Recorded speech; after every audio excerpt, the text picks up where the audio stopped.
Drama serial मन मस्त मलंग की आने वाली एपिसोड इंटरेस्टिंग होने वाली हैं। आने वाली एपिसोड में आप देखेंगे कि रिया कबीर से मिलने के लिए उसके कमरे में आ जाती हैं और कबीर कहने लगता है कि तुम्हें हमेशा के लिए कभी इस कमरे में तो आना ही होगा वरना मैं मर जाऊंगा। जब वो नीचे आ रही होती है तो माँ बीना उसे देख लेती हैं और कहने लगती हैं कि पहले कभी तुम्हारी ज़रूरत नहीं हुई थी इस तरह हमारे घर में दाखिल होने की। जब कबीर वहाँ पर गया तो आसमा ने उसे गोली मार दी थी। तो रिया कहने लगती हैं कि कबीर की गोली मैंने खा ली थी और अगर आप मुझे गोली मारेंगी तो कबीर खा लेगा, इसी तरह तो हिसाब बराबर होगा। ये सुनकर तो माँ बीना गुस्से में आ जाती है और कबीर मुस्कुरा रहा होता है।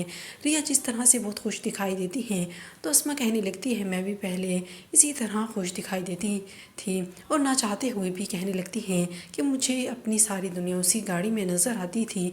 फिर अचानक से चुप कर जाती हैं।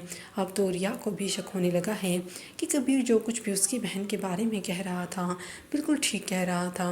अस्मा वहाँ से चली जाती हैं और दूसरी तरफ आप देखेंगे कि रिया जब कबीर से पढ़ने के लिए आती हैं तो कबीर कहने लगता है कि तुम्हें नहीं लगता कि हमारे दरमियान कुछ है।